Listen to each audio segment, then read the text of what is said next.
Welcome back. You're still watching The Globe on the SABC News channel, and tonight we're focusing on the Africa that we want. We have Agenda 2063, but there's a group of people who have a plan called the Rapid Africa Plan, and they're saying that there's a new way that we need to be considering to modernize Africa. And when one thinks about the pyramids,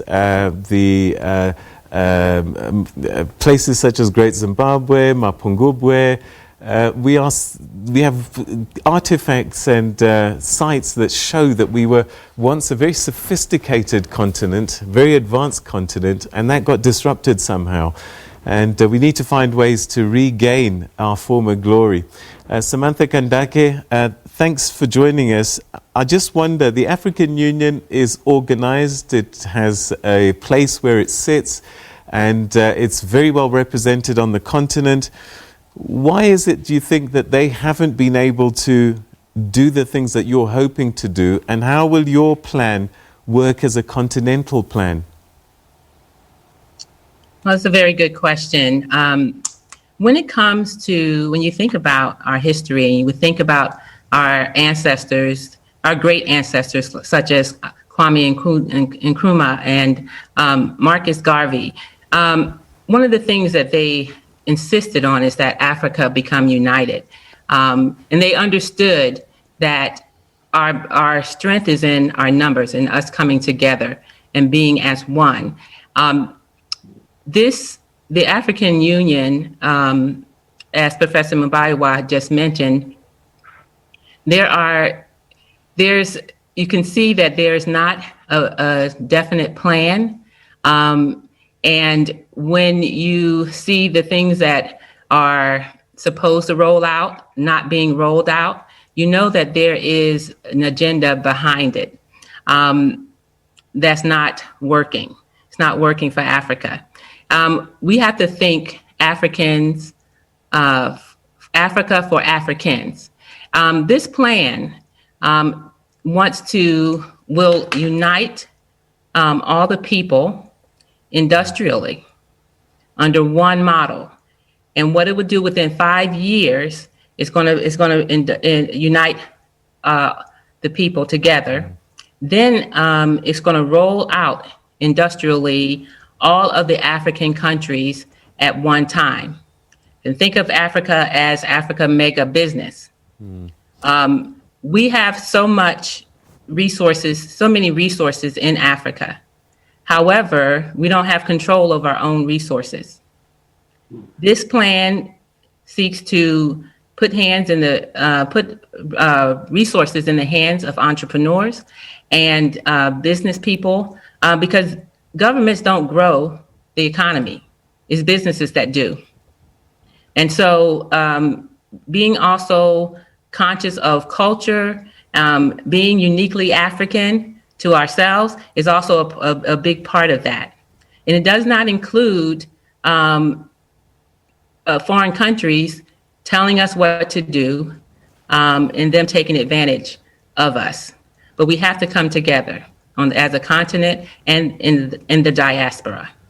All right, Dr. Nkhoma, perhaps I can come to you now, and I'm just wondering how we are going to do that, because, you know, each country has its own internal problems in terms of unity. How do we jump from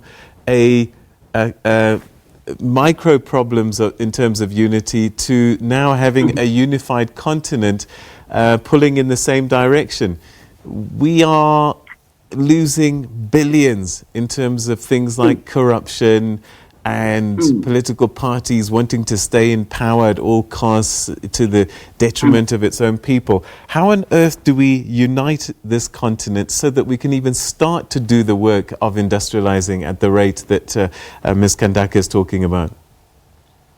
Yeah, it is first and foremost that let me begin from the question that came also in relation with the African Union. When you look at the founders of the African Union, before it was called the African Union, it was the Organization of African Unity. Now, when you look at their motive was truly to bring Africa as one. united in its diversity.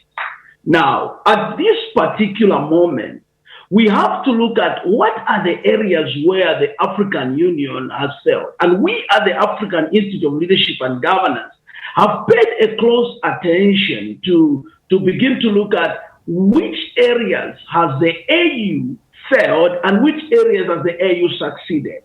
One of the things that the AU has succeeded is that it has brought the elite to themselves who are elected every 5 years, who are called presidents, or who are called ambassadors, or who are called government workers, in other words, so to say. Now, when you look at politicians, it is not always true to say politicians are leaders.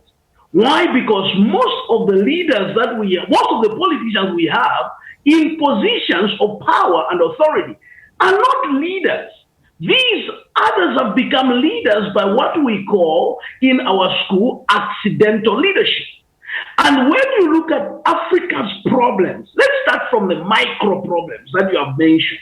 The micro problems that can be alluded to issues of tribalism. Here in Africa, we look at Kenya. We discover that in Kenya, there is always a fight between the Kikuyus, and you find that the Kikuyus are fighting the Merus are fighting the Maasai, and they are always having those kind of troubles. The same thing when you look at Zambia, for example. You discover that Zambia, right now, they have had a challenge where they are speaking about the current president being from the Eastern Province and the opposition being from the Southern Province and the ones from the Eastern Province. I was listening to the Minister of Information of Zambia, Honorable Dora Silia, addressing the people.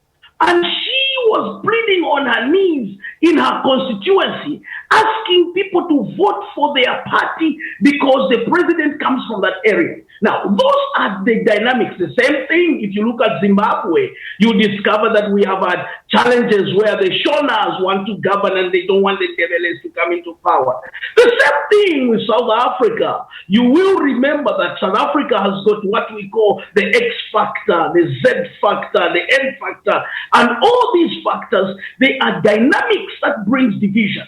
But something that we need to recognize here is that these divisions have been propelled by people who have got ill motives over Africa.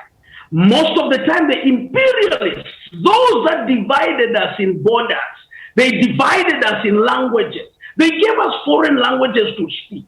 You discover that that's the root cause. So firstly, let's begin to deal with the root cause. Then secondary, let's begin to look at the issues of how do we then build an Africa that is united. Firstly, we need to change the governance system. Let the governance system be inclusive. The AU is not supposed to be for the elite.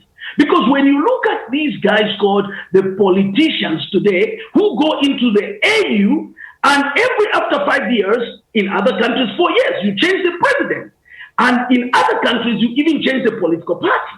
So it simply means that when the new political party goes to the AU, they have to propel their political party agenda. So political party systems and structures have contributed to the dividing of Africa. So in order for us to begin to unite, firstly, we need to begin from the grassroots. And what are the grassroots? We need to re-educate ourselves. So the Rapid Africa Plan is here to help us re-educate Africa. Let's redefine our worth. Let's not our worth be defined by the powers that are outside this continent. Then the next thing, we can begin to appreciate the economy, where we need to begin to say, how do we create the African economy? Let me summarize this answer in this way. Education has played a vital role in corrupting the mind of an African. You discover that an African is able to appreciate the Harvard University more than they will appreciate the University of KwaZulu-Natal. We discover that an African is appreciating Oxford University more than he will appreciate the University of Nairobi. we discover that an African is appreciating the University of Yale more than they will appreciate the University of Botswana. Yet we ourselves as Africans can begin to re-educate ourselves, begin to teach ourselves the history that is relevant to us. Let's begin to develop the economy. How do we do that? It's when we introduce ethical leadership on those that are elected. Because the problem that we have in Africa, we've got what we call accidental leaders as our presidents, accidental leaders as our mayors, accidental leaders as our governors. That is why we have got thieves in government. Haven't you wondered, Peter, that when a man is in government... Dr. Nkhoma, unfortunately, yes. I'm going to have to stop you there for a second because we need to take a quick break. And when we come back, we'll carry on picking up this conversation.